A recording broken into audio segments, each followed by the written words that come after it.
नमस्कार मित्रों, मंथन चैनल में आपका स्वागत है। आज मैं आपके सामने धर्म की बात करना चाहती हूँ। संसार की स्थिति का मूल धर्म ही है। धर्म वास्तव में संसार की स्थिति का मूल है। धर्म मूल पर ही सकल संसार वृक्ष स्थित है। धर्म से पाप नष्ट होता है तथा अन्य लोग धर्मात्मा पुरुष का अनुसरण करके कल्याण को प्राप्त होते हैं। हमारे यहाँ ऋषियों ने धर्म की व्यापकता और उदारता के विषय में बहुत कुछ कहा है। धर्मो यो बाधते धर्मो न स धर्म कुधर्मकः अविरोधातु यो धर्म स धर्म सत्य विक्रम। ये महाभारत वन पर्व 131-11 से लिया गया। अर्थात हे सत्य विक्रम, जो धर्म दूसरे का बाधक हो वह धर्म नहीं कुधर्म है। धर्म तो वही है जो किसी दूसरे धर्म का विरोधी न हो। धर्म से क्या नहीं प्राप्त हो सकता। महाभारत स्वर्गारोहण पर्व में महर्षि श्री वेद व्यास जी ने बड़े जोरदार शब्दों में अपनी अंतर पुकार जनता के हित में की है। वे कहते हैं कि मैं दोनों हाथ ऊपर उठाकर पुकार पुकार कर कह रहा हूँ, पर मेरी बात कोई नहीं सुनता। धर्म से केवल मोक्ष ही नहीं, अर्थ और काम की भी सिद्धि होती है, फिर भी लोग उसका सेवन क्यों नहीं करते। महाभारत में यह भी कहा गया है कि जिस ईश्वरीय शक्ति के द्वारा प्रजा सहित संपूर्ण सृष्टि की क्रिया धारण की जा रही है उसका नाम धर्म है। धारणा धर्म मिथ्या कुधर्मो धार्यते प्रजा यतस्याधारण संयुक्त सधर्म इति निश्चय। कर्ण पर्व से में ये लिया गया है। योग दर्शन के भाष्य में भगवान श्री वेद व्यास जी ने लिखा है, योग्यतावच्छिन्ना धर्मिणः शक्तिरेव धर्म। अर्थात धर्म की योग्यता युक्त शक्ति ही धर्म है। जिस पदार्थ में जिस शक्ति तथा जिस योग्यता के न रहने से उसकी सत्ता ही नहीं रहती, वह शक्ति धर्म कही जाती है। जैसे अग्नि का उष्णत्व तथा जल का द्रवत्व इत्यादि।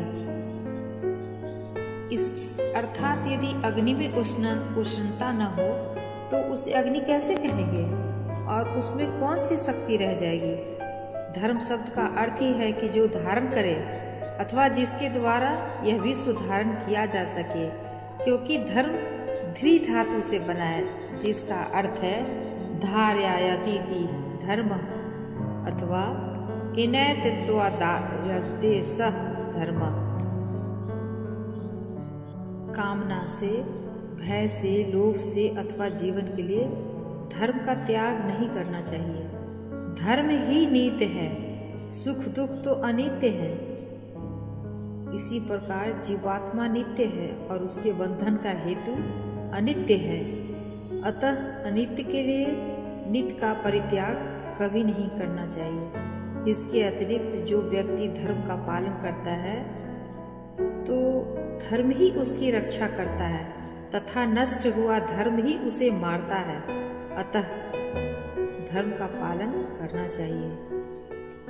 हमारे यहाँ धर्म की परिभाषा संकीर्ण तथा एकदेशीय नहीं, अपितु प्राणी मात्र के लिए हितकारी और बहुत व्यापक है, जिससे सबका कल्याण हो, चाहे वह किसी भी देश जाति का मनुष्य क्यों न हो। जिससे सबका व्यापक हित हो वही धर्म है, जिससे इस लोक में शांति व सुख मिले तथा परलोक में भी शांति तथा सुख की प्राप्ति हो और अंत में सर्व दुख की आत्यंतिक निवृत्ति रूप निःश्रेयस अर्थात मोक्ष की भी प्राप्ति हो। उसे ही हमारे यहाँ धर्म कहा गया है और वह सर्वहितकारी तथा सनातन है। इस सृष्टि क्रिया को जिस नियम ने धारण कर रखा है, जिस नियम से सृष्टि का विकास प्रकृति माता करती है तथा जिस क्रिया से प्राणी क्रमशः उन्नति के सर्वोच्च शिखर पर पहुंच सकता है तथा जिससे उसकी आध्यात्मिक आदि दैविक तथा आदि भौतिक उन्नति हो सकती है, चाहे वह कठिन साध्य ही क्यों न हो, किंतु वही धर्म है। हमारे प्राचीन ऋषियों ने इस पर बहुत विचार विमर्श करके, कठिन तपस्या करके, जीवन यापन करके और शुद्ध व्यावसायिक बुद्धि द्वारा स्थित प्रज्ञ होकर और उसका स्वयं अनुभव करके और दूरदर्शिता पूर्ण ज्ञान नेत्रों से उसकी अचल प्रतिष्ठा का निश्चय करके तब अन्य लोगों को उसका उपदेश दिया, जिसके आचरण से उनके अनुयायी अक्षय ज्ञान, अक्षय बल, बुद्धि, तेज, ओज और अक्षय शांति को प्राप्त करके स्वयं भी कृत्य हुए और भारत का भी गौरव बढ़ाया। उनके वंशधरों ने उस सदाचार की रक्षा की। हम वास्तव में उन ऋषियों के महान ऋणी हैं जिन्होंने हम लोगों के कल्याण के लिए वैदिक ज्ञान को सरल रूप से स्मरण करके स्मृति आदि शास्त्रों के रूप में उपस्थित किया, जो आजकल उपलब्ध है और जिसका अनुसरण करके हम सदाचार सीखकर ज्ञान प्राप्त करके अपना कल्याण कर सकते हैं। चाहे हम अपनी क्षुद्र बुद्धि के कारण उन पर विश्वास न करें, उन्हें न मानें, पर फिर भी उनकी प्रत्येक क्रिया, उनका प्रत्येक उपदेश वैज्ञानिक कसौटी पर कसा हुआ है और ध्रुव सत्य है। प्रत्येक सदाचार में तथा शिक्षा में उनकी दूरदर्शिता लक्षित होती है और हम उन त्रिकालदर्शी मनु आदि स्मृति शास्त्र निर्माता ऋषियों के सूक्ष्म विज्ञान में कल्याणकारी धर्मपूत नियमों को अपनी विषय वासना या सख्त मलिन बुद्धि के कुतर्क से कभी भी पूर्णतया नहीं समझ सकते।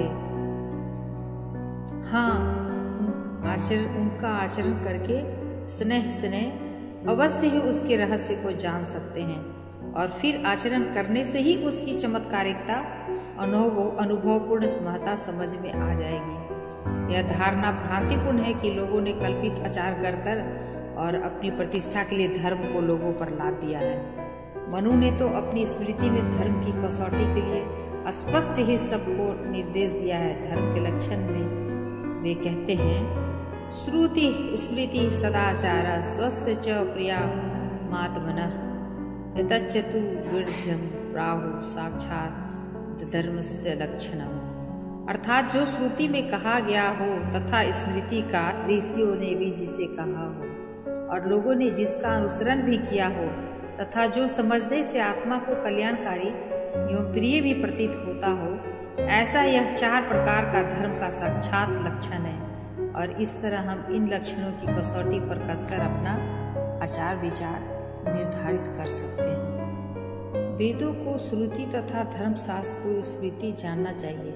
ये दोनों सब विषयों में तर्क न रहित हैं, क्योंकि इनसे ही धर्म की उत्पत्ति है।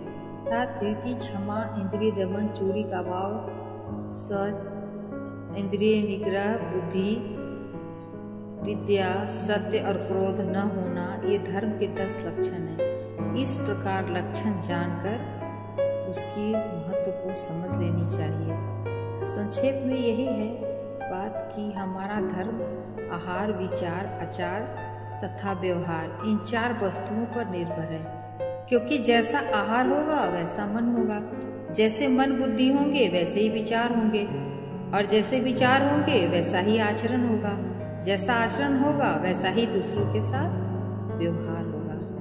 यदि उक्त चारों बातें नियम पूर्वक यथारीति मनुष्य में होती हैं तो फिर अशांति तथा दुख का कोई कारण दृष्टिगोचर नहीं हो सकता।